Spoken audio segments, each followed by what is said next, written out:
Today is September 11th, 2021. It is 9:15 a.m. This is I'm Not Emotional. Talk about emotional things. Ye be warned, we do talk about very sensitive subjects. We might be talking about very sensitive subjects today. Someone brought it to my attention that I should bring warnings on the beginning of each episode, and I think it's a very fair thing. It's very spot on the nose, and I will be doing that from now on. I'm gonna figure out how to use the editor. I'm gonna edit a short little intro together. Maybe put some music on it, addressing these things, the subjects of suicide, the subjects of death, depression, alcohol, substance abuse. These are things that are very freely talked about or openly talked about on this, whatever this is, podcast. So today I'm having a guest on. I wanted to talk for a few minutes, kind of get a word on how my week has been so far. Week's been all right. It's been cool. There's this common occurrence that happens when I drive in the car. I start to think about being contempt or at peace with who you are, and how I don't have that, and how that's such a strange concept of liking yourself. Oh, man, how do you like yourself when you so much so have a front row seat to all the fucking retarded shit you've done in your life, all the dumb stuff you've done? I don't know. It's weird. I know people say this all the time. Be yourself. Once you like yourself, this will happen. Once you become comfortable with yourself, this will happen. But it just seems so much like a foreign concept to me of liking yourself. How does one like himself? How does one like himself? It just seems so odd. I think you're supposed to kind of hate yourself, right? You're supposed to not like who you are now, with the hopes that tomorrow you'll be a different, more cohesive person. Because I'm littered with flaws. Absolutely littered with flaws. And sometimes I stay up at night thinking of words I've said in a specific order to a certain person that makes my heart kind of just tighten up. Like, I don't know how to describe.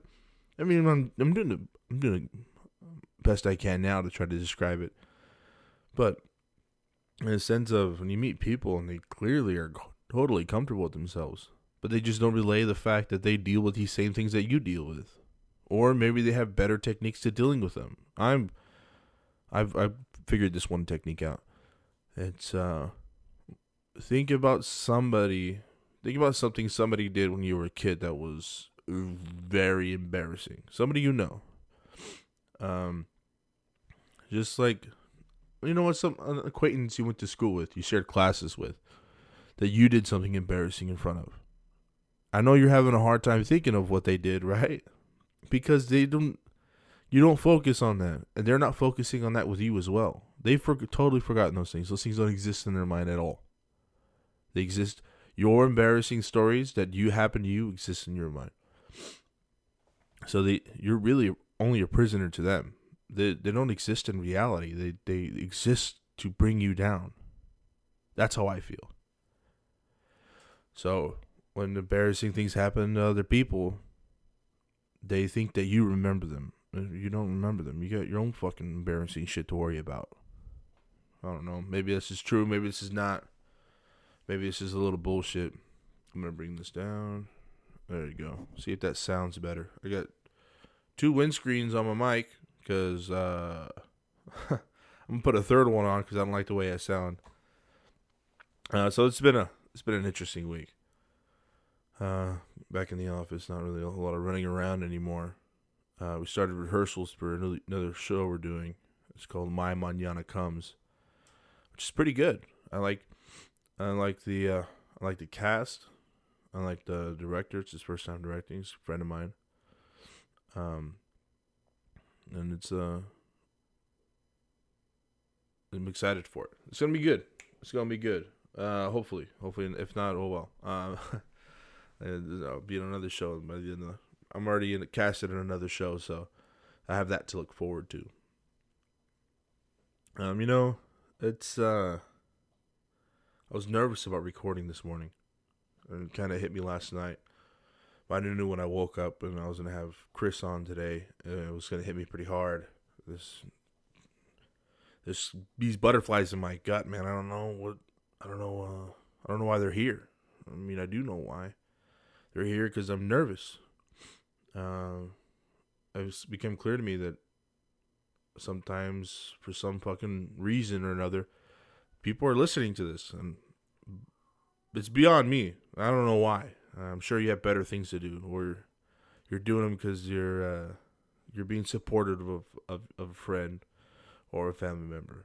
I really appreciate you listening to this.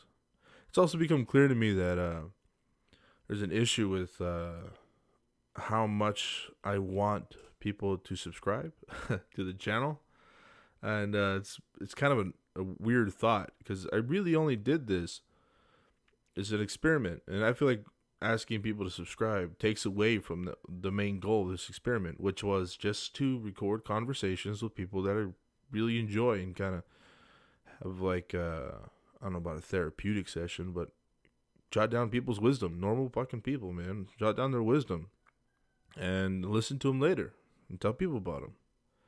Tell a couple people, one or two people. And they have something that may pertain to a specific day of recording, whether it's a specific person. I'll tell them to listen to that episode. It's something cool, man. So, I don't know. Don't comment. Don't subscribe. I don't give a shit. But I do appreciate you listening. Even if it's for a few minutes, I'm grateful all the same. So today's going to be a beautiful day. I'm having Chris on. Chris is somebody that, it's odd. You meet somebody, you respect the hell out of them right away. Chris is one of these guys. I met him in class at BC. We shared a class together. It was an English class. And this is when I had decided to get my life in order and grab a hold of the paintbrush, if you will. I decided I was going to stop being somebody's laborer and go to school. And this was after I went on a fishing boat in Alaska. I came home and I was sick as hell. Crazy hours. I hated it. I hated every goddamn second of it. And I told myself I wasn't going to live this lifestyle. I was going to take life by the horns and goddamn do what I want with it. So I went and I signed up for classes at BC, and first semester I took 4 classes, and I got A's in all my classes except I got a B and a C in this English class. This was a hybrid class where you take a lower English class at the first half of the semester, and you take a higher English class the second half of the semester. So you get grades for both. It equals double credits. And it was with Mr. Martinez, which is an English professor at Bakersfield College. And Chris and Mel and some other people in that class. And Chris and Mel are the only people I kind of still talk to today, even though it's just a class I took my first year back at school. And I think it was their first semesters too. And of course, they're great people. I'll have Mel on too eventually. And he's just one of those guys, dude. He stood out. He was happy. He was Christian. He was fucking smart. I'll tell you right now, dude, that guy's smart. He's really bright. He had, it was, I don't know how to describe it. It's odd talking so positively about somebody they're not right in front of me. Or, I think it's easier to do it here than it is when he gets here. Because giving people compliments is a little uncomfortable, especially for a man, to a man. He's just one of those guys, dude. He's fucking brilliant. And I remember talking to him a couple semesters later, and it was in between classes. He was kind of scurrying around. He's got like a big backpack, slumped forward, big giant backpack. And I say, "Hey, Chris, how you doing, man?" He goes, Hey, man, how's it going, man? How you doing, man? I was like, "I'm doing good, bro. What's going on? You taking a lot of classes this semester? It's summer, You're supposed to take only 1 or 2. The classes get a little intense because they're crash courses. They're condensed. They're meant to be a whole semester's worth in 2 months. And he goes, yeah, man. I'm taking 5 classes right now. I was like, holy wow, bro, you're taking 5 classes in the middle of summer? He goes, yeah, and one of them was biology, calculus, I don't know, chemistry or whatever. He's taking all these like super smart classes. He's like, yeah, man. He takes off. And then I talked to Mel the next day, and she goes, he's getting aces in every single one of those classes? Every single one of these condensed crash course classes in the middle of summer, he's getting aces on. And he's got a class. He's got 5 classes every day. This guy's blows my mind. Work ethic is phenomenal. He's one of those guys that his energy you feed off of. You want to become driven like he is. And that's something that's extremely attractive, and it's hard to find sometimes in people. I know I have a little bit of a drive, depending on how I woke up that morning and depending on how I feel at certain times. But he's one of those guys that he just got the substantial drive that it's can be equated to people like David Goggins or I don't know, cut paste any Navy SEAL name, for sure. Chris was actually in the Navy. Oh shit, he might have been a Navy SEAL and not told me. Oh damn, motherfucker. Oh shit, that's cool. Right on. So I'm gonna have Chris on. And tomorrow, I haven't really spoke to him, but I'm supposed to have another guest on tomorrow. I'm gonna do 2 episodes this weekend. Busy weekend. 2 episodes this weekend. I'm gonna learn how to edit an intro. And I don't know if I put it into this video. If I did, then by all means, fantastical. If not, then oh well. It was also brought to my attention that, hold on, ready? That sound sucks ass, and nobody likes to hear it. So I'm gonna buy some vibration-proof mic mounts to help eliminate that sound, because they said that to take the mics off the table, but I don't know how to do that. I don't know where to put them. I'm not going to put them on the chairs, so that's worse. So, I mean, it should be fine. I'll figure it out. Things are going good, man. Things are going good. X, this is to you, dog. You're doing good. Things are good. Life is good. You're thinking too much. Yeah. You're thinking a lot lately about just nothing that really matters. I know it does matter to you in the moment, but your thoughts become a distraction, and I hope you had a better job managing them than I have, because they're wild. Sometimes I'll be driving, and I don't know, just crazy stuff like what it'd be like to be in a relationship on the moon. Fucking. I know that is not actually an example of a thought I've had, but god damn it, I don't know how to describe these crazy thoughts, dude. I'm thinking about, I don't know, nothing. They're nothing thoughts. But they consume every part of my day.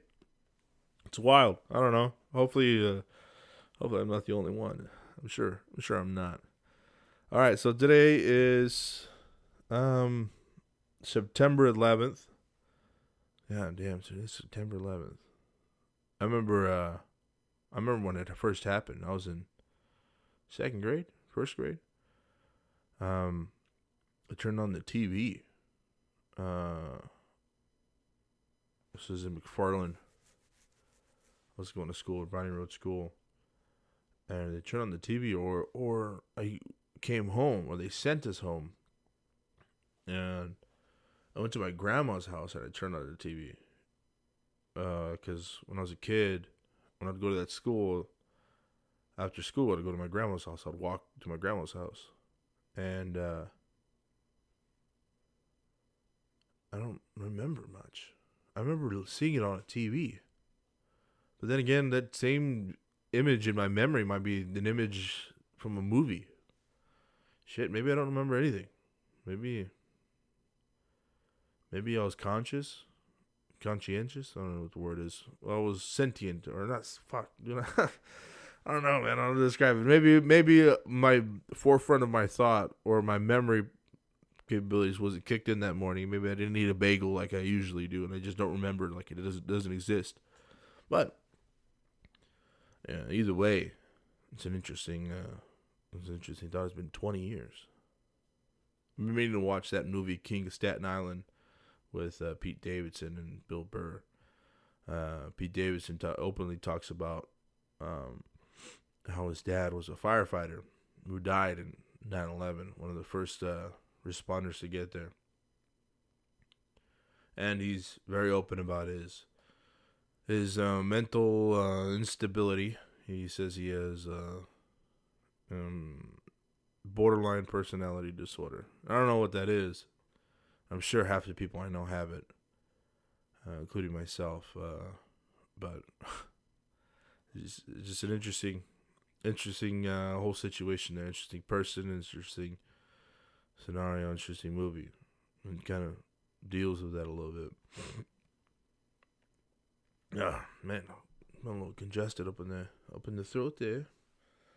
All right, well, it's been 15 minutes. I think it's enough of me rambling on about fucking nothing. So I'm gonna pause it here and then put up this map. I got a map of Bakersfield, all the streets and stuff. That was pretty badass for $4. I mean, I didn't pay for it. All right. So when we come back on, Chris will be with me. Thank you for listening. Chris, thank you for coming today, man. You're one of those I was, when I first started this, you're one of those people that I really wanted to have on from the start. You have a very interesting perspective on life, and I thought it would be a good idea to capture it on this. So thank you for coming on, man. You're welcome. Yeah. So Chris, what's your last name again? Brantley. Brantley. Chris Brantley. Yeah, cool, man. So you're telling me before I pressed record that you did 40 miles this morning? Yes, 40 miles this morning. On a bike? Yes. Dude, that's a lot, man. So what's the goal with this? You're trying to just is this your form of exercise, your form of meditation? Or I would say part of it is definitely exercise, and the other thing is I like being out in the outdoors, so bicycling is a good way to do it, slow impact, and you could do it by yourself with a friend, and so. You ever thought about doing competitive, like racing and stuff? The only problem with that is just expensive. So if I was to be competitive, I'd have to get a better bike. I think I could do it, but right now I'm good with where I'm at. Just taking my old mountain bike and going wherever it'll go, So yeah, dude, that's cool. That's it's hard to meet people nowadays that they do extravagant exercising, or what's extravagant? Maybe not the word, but extraordinary exercising. That's a feat. 40 miles. You said you did. What was the one you said earlier when you did San Simeon to Morro Bay? Oh yeah, Morro Bay to San Simeon and back is 58 miles. And wow. So I went to the coast that day. Went by myself. Beautiful, absolutely beautiful. And it hurt, especially on the backside. You're getting closer to being back to where you started, and it's like, but being at the coast and doing it makes a big difference. Right. Yeah.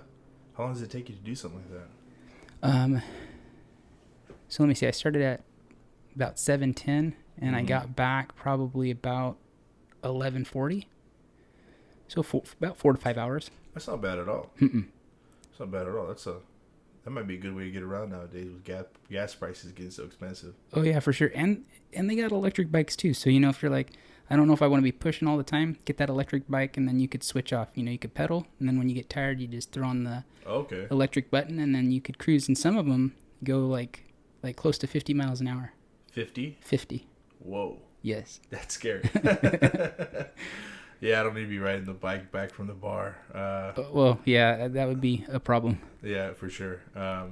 So how's school going? You're back. You said you're back at BC. You're going to Cal State, right? Yeah. So I started at BC, got the associates in elementary ed, transferred to CSUB, went through 2 years there, got the Bachelor of Arts in Liberal Studies, started the first half of the teaching credential program, did well, and then but just didn't get everything situated to get accepted back. So I had to go back to BC, which is fine. So I just switched, and instead of taking educational classes for teaching, taking some forestry classes. Those are fun. Yes, those are fun. Those are fun. Who are you taking them with? I have Dr. Arroyo, so Raldulfo Arroyo, Dr. Lindsay Ono, and then Dr. I forget her first name, but her last name's Thomason. Yeah, when I was taking those classes, I never got to meet those guys. I did it with Kelly, Martin Smith, who I'm trying to get on here, which is the wildlife law professor. Okay. Yeah, interesting guy. Yeah, dude, it's a great subject to study. I think like resource management, wildlife management, all that stuff. What made you start taking those classes? So again, liking the outdoors and thinking of an alternative. So like, I'd love to teach, but the alternative to that would be maybe doing something like park ranger and or anything outdoors. So that's why I took it on. And plus, I wanted to learn how to use a chainsaw. So forestry skills, you know what I'm saying? Yeah. You got a hatchet axe in your holster instead of a gun. Yeah, for sure. Love it. Yeah. Oh man. What about fish and wildlife ranger, warden? So that would be cool. I like to fish. I like to do a little bit of shooting. The only problem with that is I always think then that makes you the bad guy, right? So that means that I'd have to tell people, hey, you can't be doing this, and that makes me a little nervous. You know, don't want to mess up somebody's party. Sure, but I mean, with being a fish and wildlife warden, you're doing it for a reason, you know. Oh, true. Yeah. You're telling somebody, hey, man, you can't be fishing without a license. I know you're having a good time when you're drinking, and also you can't have glass bottles out here, you know. That's a good point. Yeah. So I mean, it's something I think you'd be good at because you have a personality that most fish and game wardens don't have, which they're kind of a little bit antisocial. Okay. This is what my professor told me. He goes in there. Some of them are antisocial. Some of them don't have great communication skills, and then he said they need more people with better communication skills. That's what my professor told me. So you got to.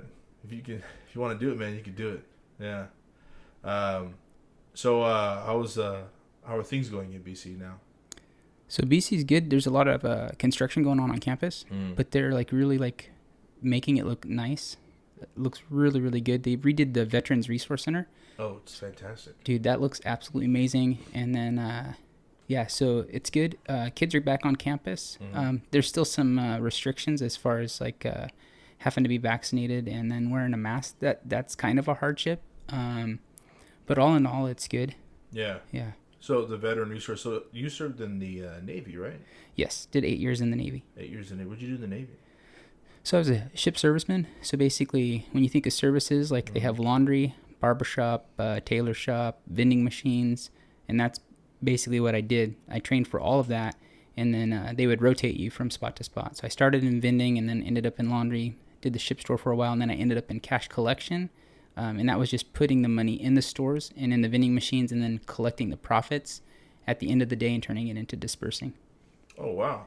Yeah. You never really think of things like that, right, in the Navy? Mm-mm. That's pretty cool. Yeah. How'd you like doing that? It was cool. The only job that I did that was stressful was I had to cut hair a couple times. A couple times? Yeah, so that's really it. I stayed away from it even though I was trained to do it. And then one day they were like, hey, we need someone to cut hair over in this building and you're up. And they said, don't worry, nobody will show up. But they were wrong. I had 2 cuts that day. Uh-oh. And I was sweating bullets, man. How did they turn out? So what happened was I got a phone call. And so here's the phone call. The phone call goes like this. Hey, the barbershop open? I said, yes, absolutely. And then, do you know how to do a bald fade? And I said, of course I do. You know, I was trained to do that. Right. So a senior chief shows up, and it's a black gentleman. Senior chief? A senior chief. So he's like E7 in the Navy. Oh, shit. Black gentleman, super cool. I start cutting his hair. It's 45 minutes into it. It's not 45 minutes into it? I was nervous. It's only supposed to take 15. So Yeah. he says, you don't know what you're doing, do you? I said, no, senior chief, I don't. So he took my hand, and he cut his hair with my hand. And it turned out really good. Did it? Yeah, and so he left. Then I got another call, and it was, you guys open? Yep. Do you know how to do a bald fade? I said, yes, I do. And so the next cut, the guy came in. He was a first class, another black gentleman, and I cut his hair just like the senior chief showed me, and it turned out amazing. And the dude was like, this is the best cut I had in this shop. Crap. So, nice. So that was the most stressful thing I did, and that's how it turned out. That's great, man. You know, it's funny when you hear people telling stories about their experience in the armed forces. And you're like, hey, man, what was the most stressful? Usually, cutting hair is not usually at the top of the list, but no, if that's a good experience to have, right? Yeah. Oh yeah. So, how old were you when you got into the Navy? So I was 20. So I got out of high school. I was doing just little jobs here and there. worked at like a used car lot, worked at Berean's Christian bookstore, Mm-hmm. but I wasn't really getting anywhere. And I had this gal who was pretty fantastic. She's my wife now, by the way. Oh, wow. But I wanted to get married, and I felt like I had to prove myself. So I was like, best thing to do is probably join the service and get a solid paycheck and all these different things. And so I joined at Stability, yeah. So I joined at 19, and then when I was 20, I asked her to marry me. She said yes because she liked my uniform, and that's all she wrote. Right on, man. So how old were you when I met you? You were... Oh, goodness. This was 2008, 17, 18? So I would have been in between being... I think I was 38 because I'm 42 now. Okay. Yeah, so you were 20. You got out of the Navy when you were 28. I got out of the Navy in 06. Yeah, so I was somewhere around there. Somewhere between 26, 28 was when I got out. So that first class we took together for Professor Marquez. Yeah. That was your first class as well, right? Yes, that was my first class as well. Dude, that's a fun class. It was a fun class. You know what's funny? It's as it being the first collegiate experience of mine, and it being that much fun and that much kind of a team energy, kind of everybody got along with everybody, sort of. I came into every other class expecting it to be like that, and then none of them never are. Oh man! And it is what it is, but that was a fun class. It was a fun class. Yeah, I remember getting into it with Mr. Marquez sometimes. I think about it. I saw him the other day, and I went up to him and I said hi, and he asked me what my name was, and I was like, oh well, man. Listen to my memory, maybe not yours, but listen to mine. What made you want to go to school? So I came back specifically because my mom was widowed and she lost my sister, so I was the only sibling left out of the two of us. But she wasn't doing good, so we came back specifically to be close to family. And then I tried to get to apply online for jobs, but that's hard. I wasn't used to that. So after about 6 weeks of not being able to find a job, my wife was like, hey, why don't you go back to school? So I went down to BC, talked to a guy named Armando Trujillo. He's a Marine, always a Marine, right? But anyhow, super cool guy, and he got me set up, and that's basically why I went back. And then I had taught before in Nebraska at a church school, so that's why I went for teaching, because I was like, it's something I did, something that could be useful. So he's like, well, let's do it. So he was able to set things up, and that's where it started. That's cool, man. That's cool. How has your experience been so far? Have you been able to find work through what you've gone through school for? So right now, believe it or not, going to school has been my work. Mm-hmm. So I get vet benefits, right? So I get tuition paid for, and then I get like a housing allowance, and it all works out to where that's kind of like my paycheck. So part of now the reason to go to school is I'm trying to use those benefits, which end in November. So in November, I'm gonna have to be getting for reals. And I actually got hired at the VRC, so I'm there working with the veterans that come in, getting them set up for their appointments, seeing if they need anything. And I actually like that. It's been pretty cool. That's cool, man. Yeah. That seems like something you'd be good at. Yeah, talking to people is something you're good at, man. So I know we kind of touched on it a little bit earlier. So with your mom and your sister, how old was your sister when she passed? So she passed about, I think it was 10 or 11 years ago, and she was 28 when she passed away. She was 28? Yeah. Wow, man. I'm sorry. It's unfortunate. I'm sorry, man. It sucks. This stuff sucks, man. Yeah. My aunt, she passed away 2 months ago. She was 38. Oh, man. Yeah, cancer. Just caught everybody off guard. She was fine one day, and then she was feeling a little sick, went to the hospital because she was having pains in her stomach. Turns out she had cancer everywhere. Yeah, 10 days. And so long. She was in there. It's unfortunate. Sometimes those things just really catch you off guard and throw your whole life in a crap storm, Yeah. And me and my aunt we weren't super close, but it was my mom's sister, and so seeing my mom go through it kind of sucks. Yeah, death's one of those things. What about what's your perspective on death? Well, it's kind of inevitable, right? Yeah, for sure. So being a human being and and having a life, you go through that, right? I think the older you get, the more real it becomes. You realize, I mean, it's not escapable. You know, I think the first death I experienced was when I was 5, and I could remember it was my great grandma, and it didn't really hit me. But when I lost my sister, you know, it was like, wow, you know. So for me, on one side, there's like hope, right? So I'm a believer, I'm a Christian. And so as a Christian, there's that hope that those that have trusted Christ, you're going to see him again. But then on the other side of that, if you know somebody who's not a believer, it's devastating, because then you know, well, for the most part, because you don't know their heart, right? But you don't know if you're going to see them again. And but it's inevitable, no matter what your perspective is, right?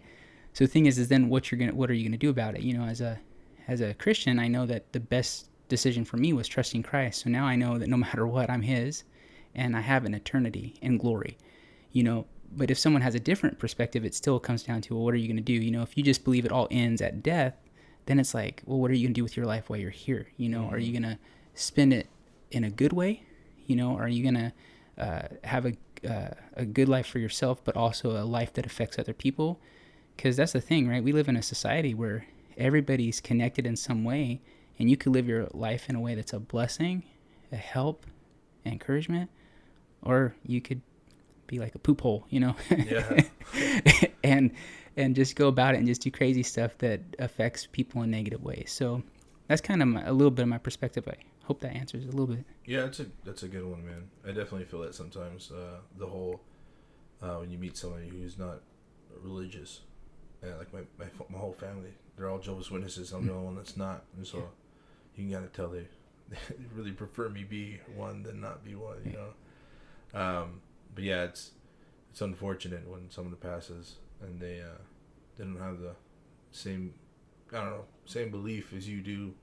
I mean, not in terms of whatever you believe, but in terms of the afterlife. If they're gone, they're gone. Yeah. I was watching that one show. You ever seen the show The Vikings? I have not. It's a pretty good show. It's a little violent, but there's a scene where one of the guys befriends a Christian, and he's Nordic Viking, so he believes in like the god of Thor, the god of thunder, like all that stuff.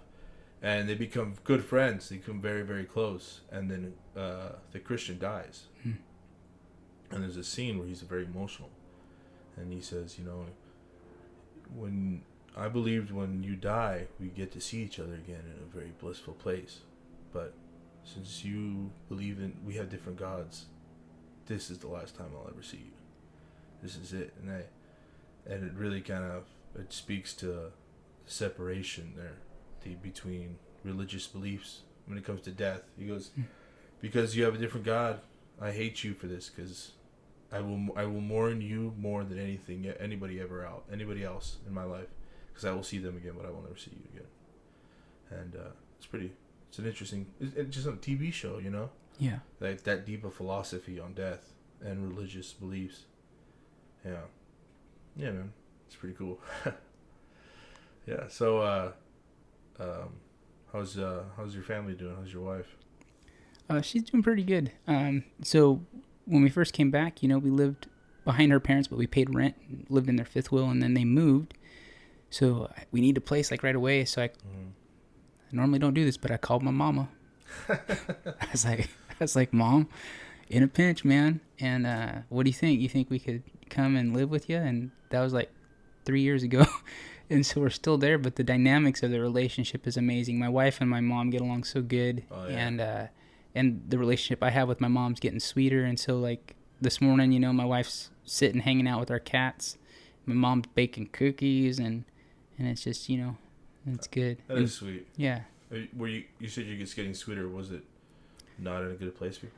Well, I had been gone for a long time, and I hadn't been real communicative with my mom, and so there was more of a gap between us. But you know, coming back and then moving in, and she actually goes to our church now, and so she's a professing believer, and she's growing and she's having fun, and but the cool thing is we get to be there. You know, I get to wake up, and obviously I see my wife first, and then you know my mom sometime during the day. You know, and it's just cool. We have supper together. My wife and my mom switch off like doing the cooking duties, and I get to clean up. I get to taste test. So that's cool. So that's pretty awesome. That's always the best, yeah. But I could just tell from the point when we moved in to now that we're closer, and I think that's what you want with family, right? Mm. I don't think you want estrangement. You don't want to be distant, and so it's good. Was there a bit of a strain between you and your mom after your sister died?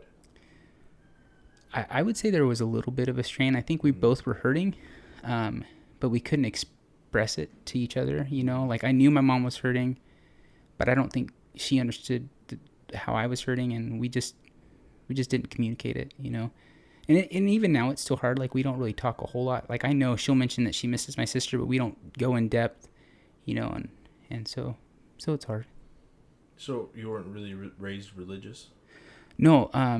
So my mom, she was a non-denominational. So the church that she went to didn't have a denomination. My dad was Catholic. When they got married, they didn't really talk about God. They didn't talk about the Bible. They didn't talk about faith. They didn't talk about any of that. So it was actually when I was a middle schooler that I found out about the Bible and about Christ and what he did for us. Wow. And it was a girl actually asked me to church, and she was pretty. So I was like, yeah, of course I'll go to church. Sure. She stood me up. And so wow, you went and she didn't go? Yeah, but I ended up going back later. And then I was able to hear the gospel, and I realized the truth of it, just being a sinner and needing a savior. And that's when I trusted Christ. And so I was 12 years old when that happened. But yeah, it wasn't my parents that taught me. I learned by going to church, and then another person shared the truth. And that's kind of how it went. That's cool, man. Yeah. Yeah, you seem like you have a very genuine connection with your religious beliefs. Sometimes you meet people and they're claim to be religious, and it doesn't carry to fruition to how they conversate and how they carry themselves. And then someone like you just starts, he says, "Hey man, how's it going? Hey, you guys are all poop hole, I love it, man. I love it. That's cool, man. So, what denomination are you? So I go to Faith Baptist Church. It's on Ming, and it's an independent fundamental Baptist church. So the main thing is like what we practice and what we teach is from the Bible. And so, that's one of the main things. I didn't always go to that type of church. I actually was saved at an Assembly of God church. And then I was baptized in a Nazarene church.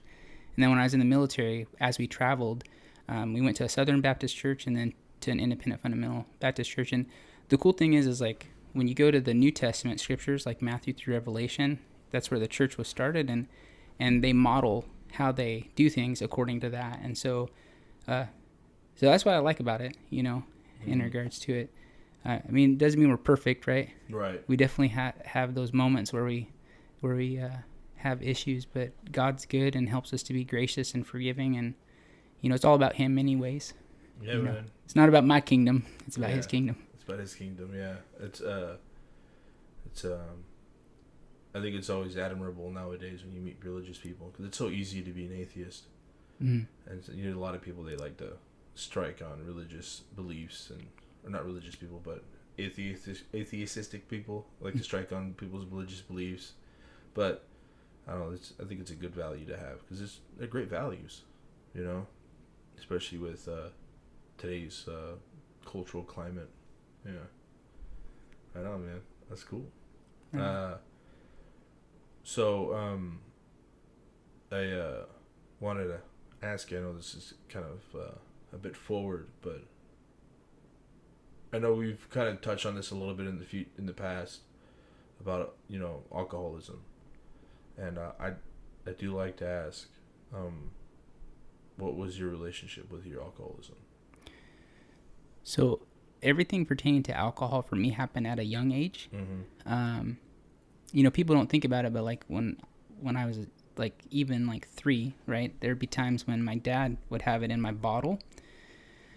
And then I remember later when I was 8 was like the first time I was ever drunk, and it was at a wedding, and it was teenagers, right, that thought it was funny for me to drink. And then going into my middle school years, even after I had gotten saved, after I accepted Christ, I drank for a while, and then had a couple instances where it was just awful, and I'm pretty confident that I almost lost my life. And so I prayed prayed about it. You know, I gave it to the Lord. I asked him for deliverance. And then from that point forward, you know, I was delivered from it. I haven't had issues with it since then. So about the age of 14 was the last time that I touched it. You know, when I was drinking when I was younger, it was for me it was social, right? Other people were doing it, and I think for me I wanted to feel like I fit, and I thought that's what I needed to do. I realize that that's not the case now, but that's why it controlled me for a little bit of time. In my family, it's a genetic thing, and so like my dad, he also had issues. In fact, he died from alcoholism. You know, he struggled, and he ended up in the hospital, and he had a DNR, which is a do not resuscitate. And so what happened is because he had been drinking, he ended up in the hospital. He ended up with fluid on his lungs, and they wanted to drain the fluid, but he said no. And so he chose to die rather than to live. But the struggle that he had was with alcohol, and it was all of his life. So the moment he started drinking when he was younger, it followed him all through his life. And there was like a period of time, my dad told me that he had quit for like 7 years, and then he ended up drinking again, and then it ended up destroying him. And so, yeah, it's a serious thing. Yeah, how old was he when he passed? He was, I want to say 54. Okay, that's pretty young. Yeah. Man, that is young. How long ago was that? It would have been February of 2015. How did you handle that? DNR thing seems like a... So, honestly, at first I was angry. So, like, I could remember he was in the hospital. I knew that he was probably not going to make it, but I was frustrated. A friend from my church said, "Hey, I'm down at the hospital right now. You probably need to get here." And then I spent the next 2.5 days, you know, and he could understand me. I knew that he could hear me talking to him, but I really was able to just talk to him. And in frustration, obviously, at first it was very frustrating, very angry. And then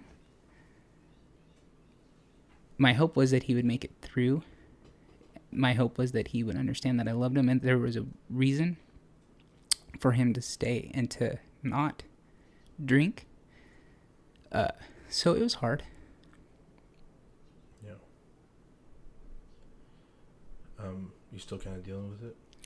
No, I think now, you know, through prayer and then being in the scriptures and time, you know, I believe the Lord's helped me to heal and mend the frustration and the anger. Not there anymore. I just miss him.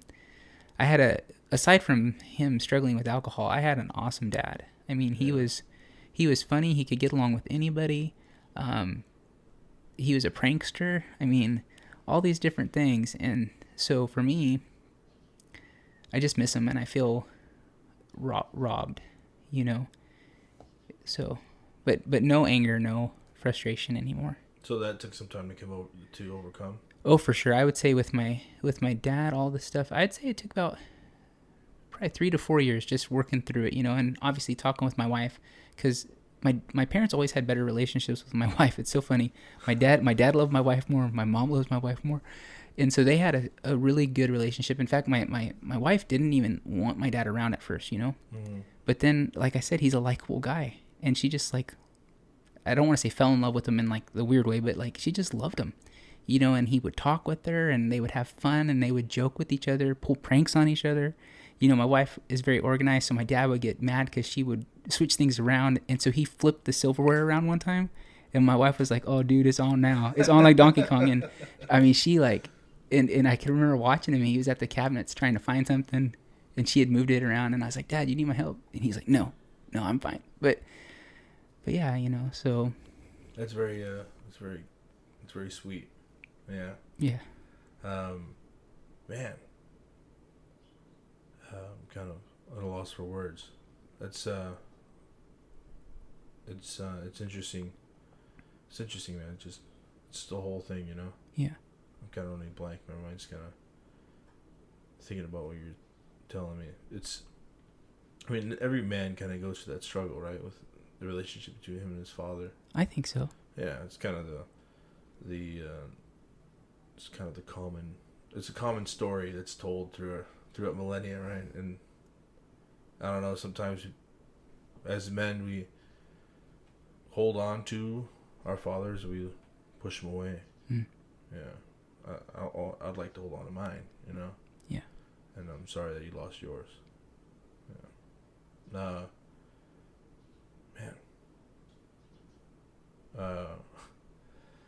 How's damn, I really don't know what to say. I lost words. It's kind of my responsibility to keep the keep the conversation going. Yeah. Oh man. Shoot, I don't have another topic loaded up. So let me ask you this: it's a thing that I've done from time to time, or every time, where I ask people a couple of questions. One is the first one I asked you was like your relationship with death. Another one is how have you been able to find peace and overcome the things in your life to tell you can't achieve something? For me, it's the voice inside my head that tells me I can't do stuff. That's always my day-to-day struggle. It's overcoming that voice. Because doing 40 miles a day, man, being clean since 14, overcoming these absolute obstacles of death. What is something that you use to overcome them? So for the strength, there's a verse in scripture. It says the name of the Lord is a strong tower, and it says the righteous run into it and are safe. So in regards to any strength and power that I have, it is Him. If I were to do it in my flesh or try it on my own strength, I know that I would fail. But I have a relationship with Him. His Spirit lives inside of me, and it's by His power that these things don't have an effect. You know what I mean? And it's not to say that there's not temptations out there, right? But He's the one that guides me, and through His Scripture He gives answers, right? And so it's just a matter of following after His Spirit.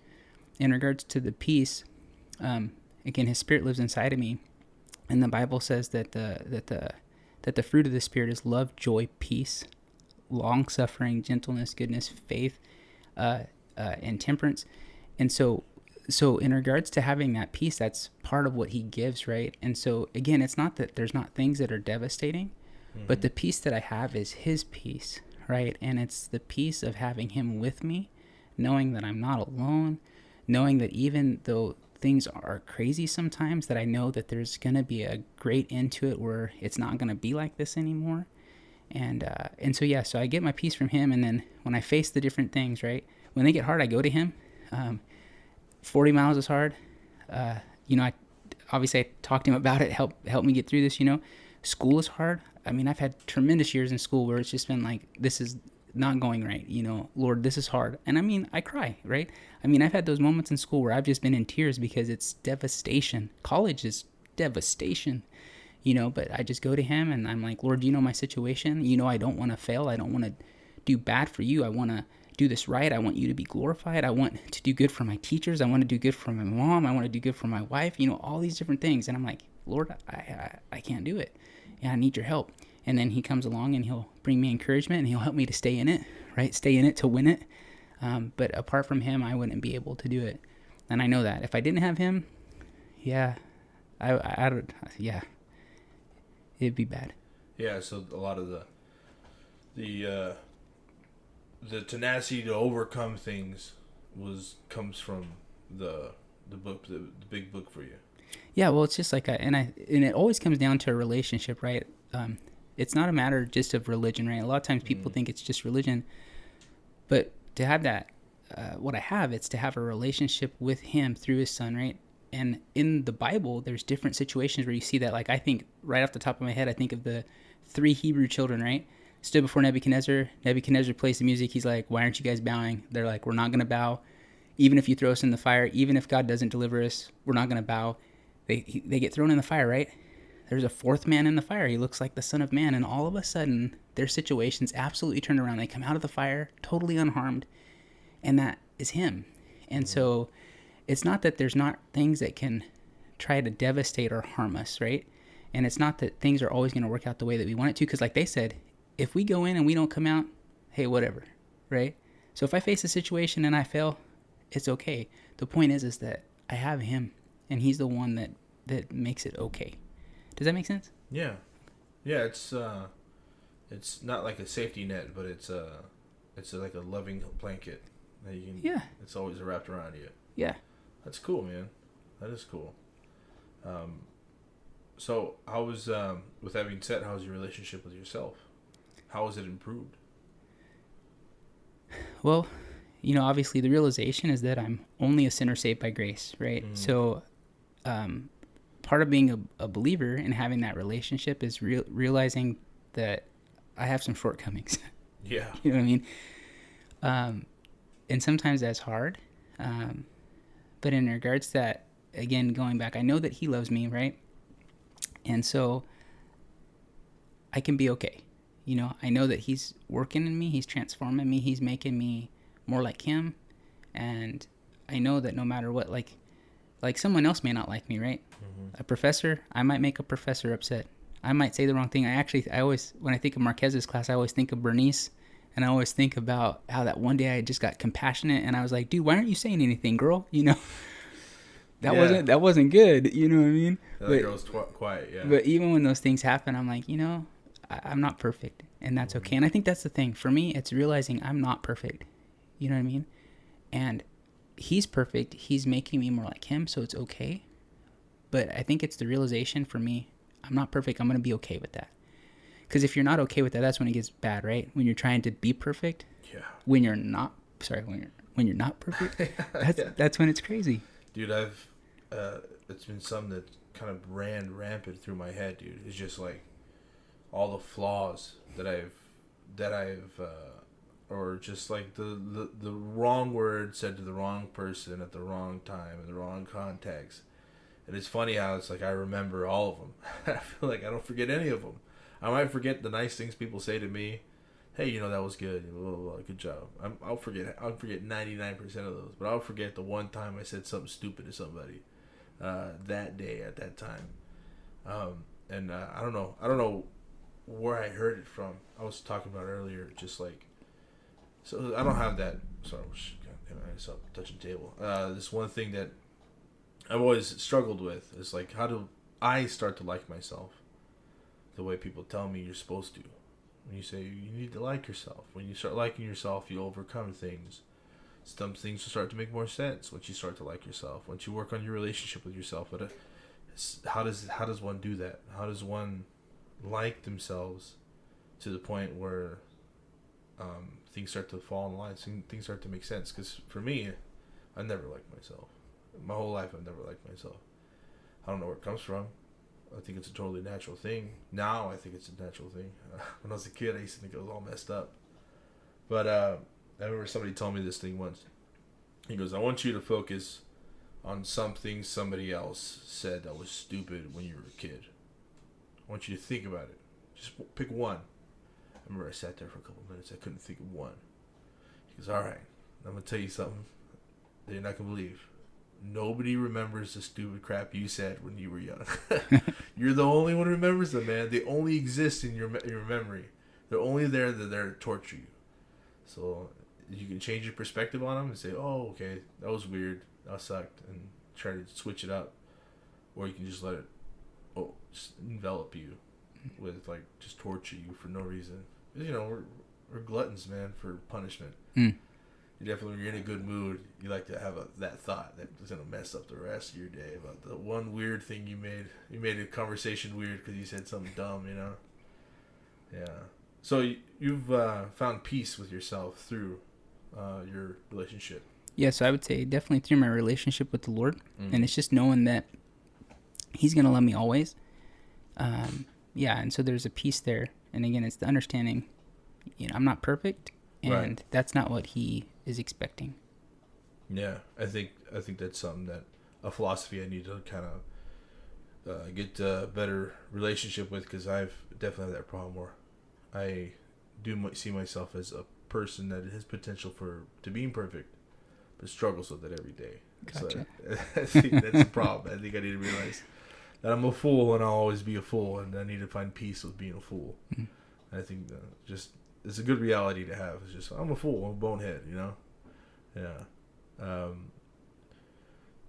So another thing I like to do with these things is, I usually do this I've done this with every guest. and might finish on this, is, you know, it's every day when we wake up, we run the possibility of it being our last day. And so something like this, where we have a conversation recorded. With that being said, is there something, a message you'd like to share, just in case? You know, and something might happen to you. Something that they would cherish. I remember I was dating this girl, and she was showing me a recording she had with her dad. Her dad had passed away a couple years ago. And it was her when she was 8, and her dad was older, and they're goofing around the videotapes. And it just, when she was showing it to me, it really warmed her heart to show it to me. And to hear her dad's voice made her smile and laugh and giggle like she was in the room again with her dad. So, I don't know if I put a lot of weight, I put a lot of expectations to share something profound, but just something you'd like to, just in case, you know, something you'd like to share, a message. So I think if I was to leave something, I would want my wife to know that she's absolutely amazing. And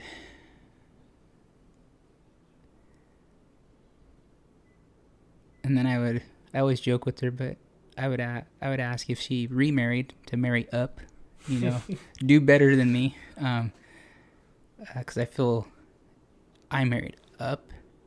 I got the best wife ever, and she's made this 22 years that I've had with her just extraordinary. Lots of laughs, you know, and just a godly woman. She's always been willing to just go the miles with me. Even when I've done stupid stuff, I'm just like, why did I do that? You know, why did we waste our time here? And then she was there with me, and that's what made it the best. And so I would just want her to know she's absolutely amazing, and that she could do way better. So if the Lord gives her another guy, he needs to be way better than this guy. And then with my mom, I would just want my mom to know that I love her. You know, I think sometimes there's that question, right? Does my son know that I love him? Does my mom know that I love her? And I would just want my mom to know that she's just a great mom, and that I appreciate everything she's done for us, and that I just love her, and that, you know, no regrets, you know, and no dwelling on anything crazy or past that's not worth it.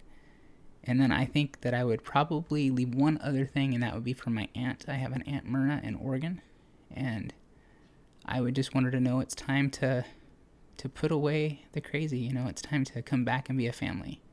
You know, I think my mom needs my aunt needs my mom, and I love both of them, and I just want to see our family back together the way that it should be. So that would be my push. I'd be like, Myrnie, come on. Come on, Murray. Come on, Myrnie. You know, Murray. yeah. You know, let's bury the hatchet and not in anybody's back, but, you know, put that thing in the ground and let's get it right. What would you say to somebody that's struggling right now? Oh man. So my biggest thing as a Christian is I would definitely want to push, if there's someone that's struggling that doesn't know Christ, that doesn't have that relationship, I would say you don't know what you're missing. You really don't. I mean, he is absolutely amazing, and everything he says in his truth is for real.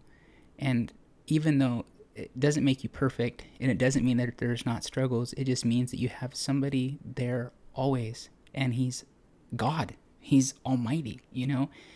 So that would be my other thing. And then the next thing would be, if you're struggling, don't be quiet. You know, I think the biggest thing is when we struggle, we don't want to say anything. And then that's where it turns south, right? Because we just end up isolating ourselves, and you can't go it alone. If you don't know the Lord, right? Like, let's say someone's like, I don't believe in God. Well, you still can't do it by yourself, you know? So I would say don't isolate. Find somebody that you could talk to, you know, find someone that'll be a friend, you know, and then pour your heart out, you know, and don't leave it on the inside. You know, I think that we need to talk about things. There's all sorts of things that we need to talk about, and we don't. And I don't understand why.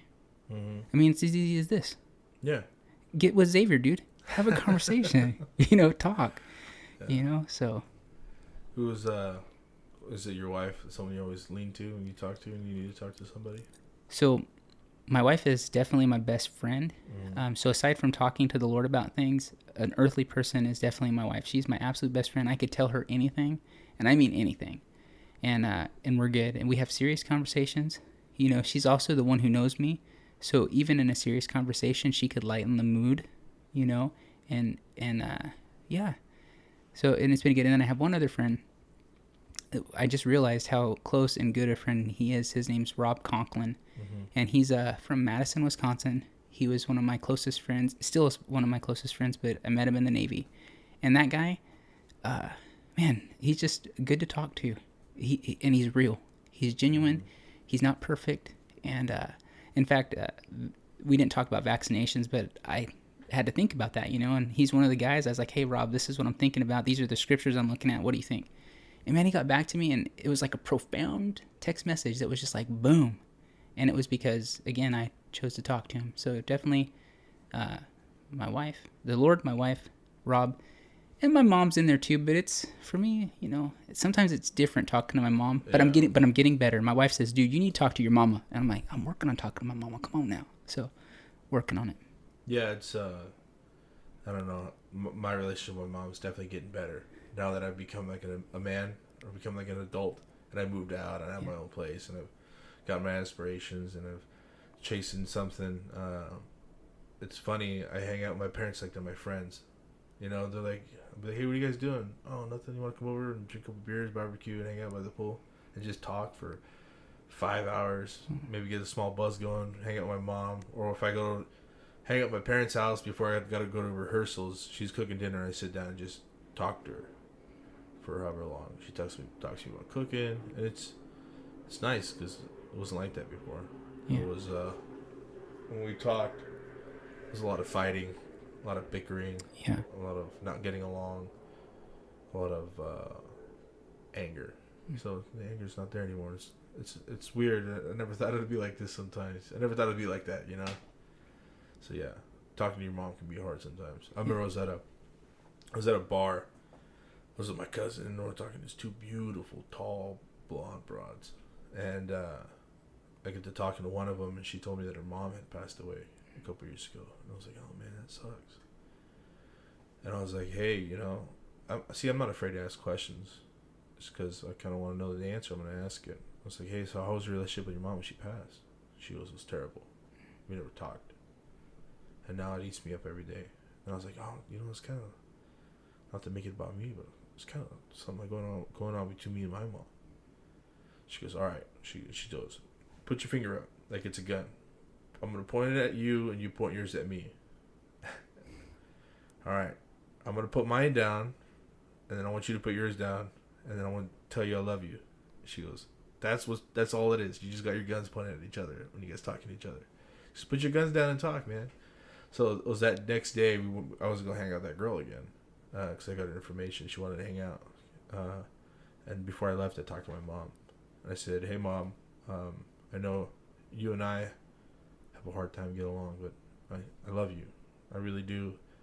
I'm sorry I'm not a great son. I'm not a perfect son. But I want to start working on it. And she said, I love you too. It was just one of those moments. It was short. It was sweet. And it was something that I didn't know I've been craving for so long. You know, for years, I guess I've been craving just that warmth that I just hadn't allowed myself to get. Yeah. It's also another thing is the relationship between a young man and his mom. My mom's not a very warm and lovey-dovey person. I know you meet people and their moms like making them a sandwich and tell, how's your day, Miko? And your buddy's like 23 and his mom's reading him to sleep. You know, my dad always read me to sleep. It wasn't my mom, but it's interesting. I'm getting to know my grandparents better, and I'm like, okay, there's that little bit lack of warmth there, and so the warmth that she gave me was definitely her going out of her way, trying her best to give me warmth, and from where she came from, that was a lot for her, and so I'm very grateful for that, for my mom and my dad, and I do fear losing them. I think they fear losing me as well, especially because of my size and my weight. It's Death comes for us all. You know? I do appreciate you doing this with me, man. You're welcome. How's your experience been so far? Easier than what I thought it was gonna be. What were you fearing was gonna be a lot of I don't know. tough questions? What's 9 times 12? Well, no, I didn't realize it was gonna be this setup. So like, this is for real. So I was like, wow. But it's like been way easy. Yeah, it's I find it's easy to talk to people, and it's when you have the mics in front of you, it's easier to listen and to respond. Because if we're standing outside of a parking lot in front of work, and you're talking, really you're kind of just cars driving by, people are scooting, scatting, people going over here, hey, where's this at? It's over there, blah, blah. Even though you're being talked to, for me, I have a hard time listening and really taking in what you're telling me. But right here, I feel like this is my best example of a one-on-one connection through conversation. Yeah, man. That's cool. Appreciate you doing this. I'd like to have you on again. Okay. I don't know, sometime in the future, maybe. Sure. Sometime away. So what you got going on here? Pretty soon. You're taking classes this semester, right? Going to the game tonight? I got 4 classes, and then the game. Yeah. Dude, I'm gonna tell you something right now. Do you remember when it was summer school? I talked about it a little bit on here, and I ran into you, and you're kind of got your big backpack on. You're kind of humping around. I was like, "Hey, Chris, how's it going, man?" You're like, "Good. I'm doing good, man. How's it going, man?" And I was like, "I'm doing good." So what classes are you taking for summer school? And what you tell me, you're taking 5 classes, dude. You could tell all the weight of the semester was in your backpack because you're kind of like forward. You look like the guy with coconuts, yes. Monty Python. Yeah. You look like that. You're like, we are the horses of the whatever King Arthur's horsemen. Oh man.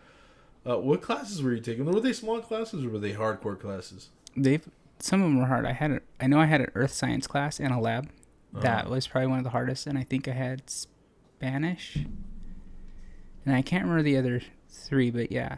But definitely earth science and Spanish. Those were pretty tough. Spanish is tough. Yes. Especially here in summer school. Oh yeah. And I'm Mexican. Spanish is hard, man. I struggle with those the difference in language in terms of like when we speak, there's words used for different meanings, but in Spanish there's abstract meanings to words. Yes. So it's like the time and place, you're using that to describe a word, but you use the word differently to describe how long the tree's been there. But you're not saying that tree's been there for years. It's one word to say the tree, and it's there for a long time. It's just like, whoa, dude, that's weird. That's so abstract thinking there. I don't know how to do it. It sucks because I don't want to speak Spanish so bad. I really do, because my grandparents speak Spanish. Some of them don't really speak much English. I feel like I don't know them as well as I should know them, and so I want to learn Spanish and then talk to them and get to know them. That's the only reason why I want to learn Spanish. Not to order tacos or be able to, I don't know, talk to a mechanic.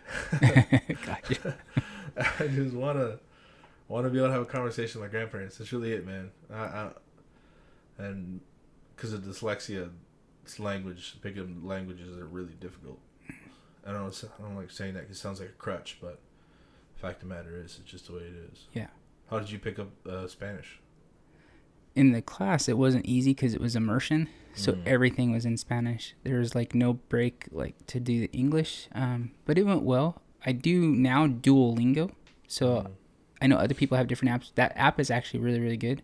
So it does, it has English, and then it has the Spanish, and then they introduce little by little, so that's easy to get by with. Yeah. So can you communicate fairly well in Spanish? I would say I would be able to do okay, especially if it was slow talking. Yeah, but if you're dropped in the middle of Mexico City, you're naked, you're cold, and you're hungry, could you get yourself clothes, a bed, and food in a couple hours? Yes, I'm confident that I could do that. Yeah, for me, I just draw pictures. Hot dog, bed. Oh man. Yeah, that's cool, man. Language is one of those things, dude. It's like when you meet people and they tell you how smart they are, one of the first things they say is, he knows 4 languages or she knows 7 languages. It's like, damn. But you thinking they know them fluently and they're the best language speakers of all 7 of those languages. But really, it's like, I also know 4 languages, 4 languages, right? Based on the parameters that they have. You also speak like 6 languages, just like the little Cantonese I know, and the Spanish and the sign language. That's 4 right there, dude, in English. There it is, man. There it is. Do a podcast episode in sign language. That'd be a good one. Yeah. Oh, man. All right, man. Let's see what time we're at. All right, let me type this in real quick.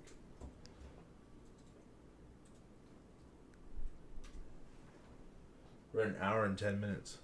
Woo! What? Told you to go by quick, right? Dude, it did go by quick. That was crazy. That's crazy, right? It felt like 15 minutes. Oh, man. Yeah, dude. I guess we'll end on one more thing.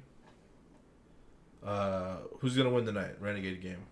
Oh, for sure it's gonna be the Gates, dude. They got this. Yes. You said that earlier. Oh, man. I was like, what? The Gates going to the Gade game. That's cool, dude. You're making it hip. Going to the Gade game. It's gonna be good. Yeah, we're playing El Camino, so I'm pretty sure we got this. El Camino. Is that a body shop? Yeah, something like that. It's just a couple guys downtown that work on old cars. There it is. El Camino. El Camino. That's cool, man. Well, thank you for coming on. Today is September 11th, 2021. It is 9... no, it's not 9 o'clock anymore. It's got to be later than that. It's 11:30. And your name was Chris? Yes, Chris Brantley. Chris Brantley. Yes. Thank you for coming on, man. Appreciate it. You betcha.